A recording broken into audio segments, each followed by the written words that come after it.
Ano ba itong kumakalat na balita na kaya raw pilit iniuugnay si Pangulong Marcos sa droga ay para pagtakpan at lituhin ang madla hinggil sa pagkakasangkot ng dating economic advisor ni Digong na si Michael Yang. Si Michael Yang na sabit sa Farmally Anomaly ay sinasabing may-ari na nadiskubre sa isang warehouse sa Pampanga noong nakaraang taon na umaabot sa higit 3 billion pesos ang halaga. And akala nyo, umiiyak lang yung video kanina. Hindi, actually, bago ako mag-react kasi sa mga videos na pinanonood ko, nire-research ko muna. Ako rin hindi makapaniwala kasi nga, mga kamatis, pagdating kasi sa usaping droga, ang nangunguna talaga yung PDEA leaks. Which is hindi yan talaga yung totoong issue kasi nangyari yan 12 years ago. And kung magre-research pa kayo, dati nang ini-issue yan ni Duterte kay Marcos. Ayan no, nagpa-drug test nga siya nung tatakbo siya eh. So, negative na siya doon, okay? Ngayon, ang masakit dito, kasi, kunyari, meron lang sila testimony from an agent na noon pa nangyari, okay? Parang wala na talagang critical thinking tong mga DDS na to eh. Sobrang nakakalungkot na at this point. Parang nakakahiya na. Biruin mo, papaniwalaan mo ito. Ang sabi ko sa kanya, Saka ito, nawala naman sa Pilipinas. Senator Bato, si Marcos Bangag ang subject, hindi ako. Ngayon, si Bato kasi, tinatry niyang gumit na. Pero Bato, kung ako sa'yo, wag mo nang pag-usapan yan. Ayan.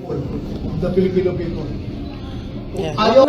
Wag na yan. Ang pag-usapan natin, ito, yung nangyari kay Michael Yang at saka kasi nahulihan to ng tone-toneladang shabu sa warehouse na link sa kanya. Bakit hindi natin panoorin yung balita? Ito may ebidensya tayo. Isang warehouse worth. At Surigao del Norte, Representative Ace Barbers, pinatawag nila si Yang. Oh, Para ano sabi? alamin po ang kaugnayan sa dating Farmally Executive na si Lincoln Ong na nabisong isa rin sa mga incorporator ng kumpanyang Empire 999 na nagmamay-ari naman sa mga warehouse kung saan natagpuan ang droga. Yun. Setyembre noong nakaraang taon ang masabat ang mga droga sa Mexico, Pampanga. Bukod See? po dito, dati nang Yan, last year lang nangyari yan. Pero yung PDEA leaks na yan, 12 years nang nangyari yan. At saka hindi ka pa sure kung totoo yung dokumento. So, imbis na sinasayang yung pera ng taong bayan dyan sa mga kalokohan na yan, kaya no, negative naman eh. Ba't umiiyak pa kayo? I-focus natin ito. Kasi yung Farmally, hindi pa tapos yan, di ba? Wala pang nananagot ng totoo dyan. Eto naman. Ayan, gusto nyo ng usapang droga, right? Ayan. Saktong-sakto. Ako, talaga araw-araw, alam nyo kung ba't naging interesado ako rito? Kasi itong si Banat Bay, after nung, di ba, nag-react tayo dito kanina, isa sa mga iniiyak niya yan. Pakinggan nyo. Ng mga Duterte, kaya ginagamit itong issue na ito, eksena nun.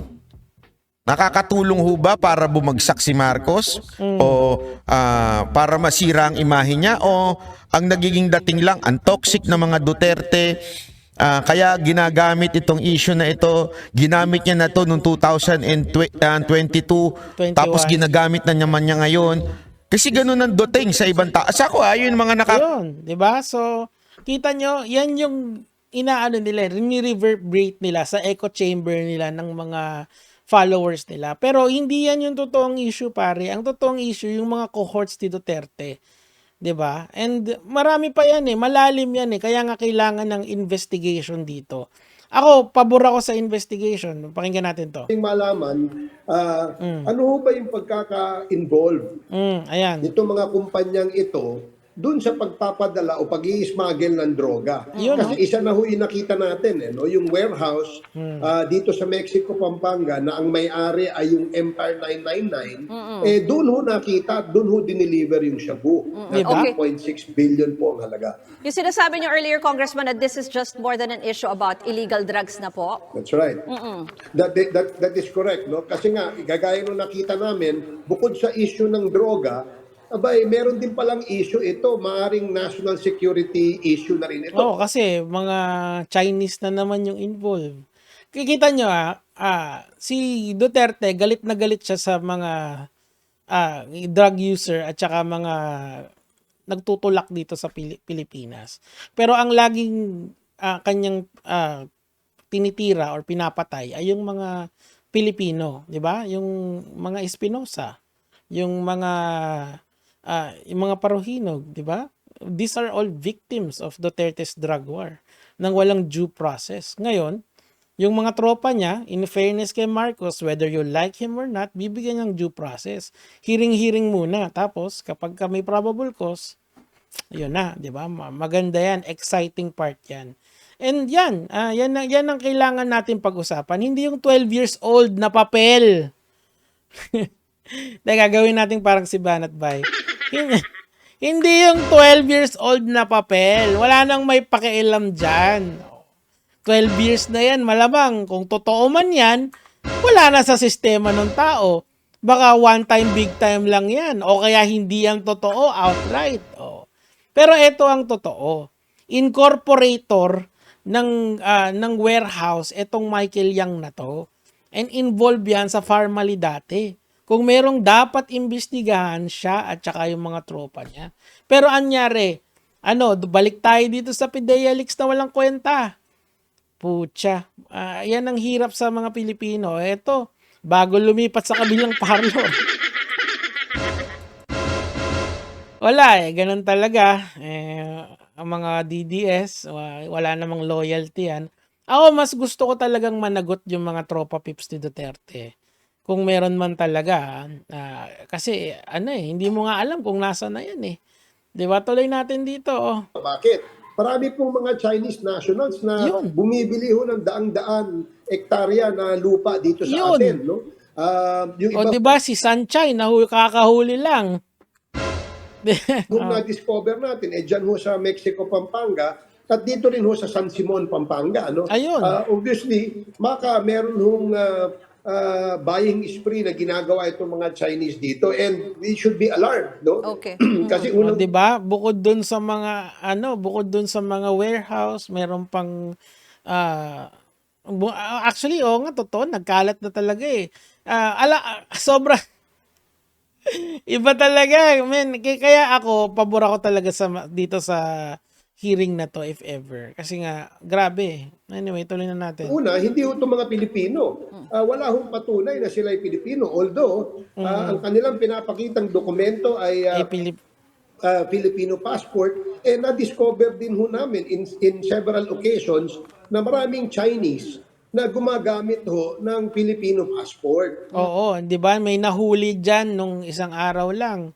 O, 'di ba? Tapos nitong huli, yung mayor, yung kamukha ni Sanchay, 'di ba? Putya.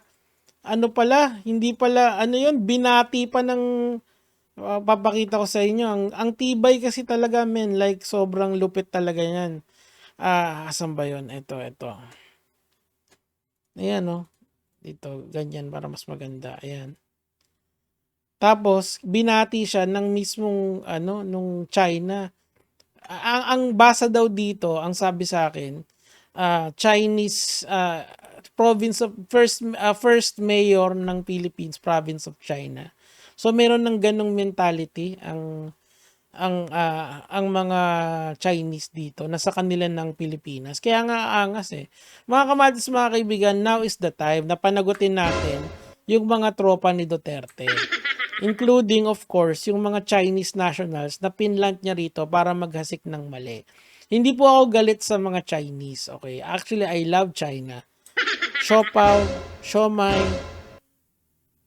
fried rice, I love them all. But ang hindi ko lang gusto, yung special treatment na binigay ni Duterte sa mga tao na to. Now, ang lumalabas ngayon, if you're going to follow the logic of this, the news, baka ma-involve din sila sa drug trade, which is very sad. Kasi yan yung pinaglalaban crowning glory yan ng Duterte administration. Then all of a sudden, involved pa pala sila sa droga. Sabi nga ni Michael, wake the pack up, mga DDS. Yan. Pag-usapan niya na uli yung 12 years old na papel na walang kakwenta-kwenta, may punch hole kasi kaya totoo.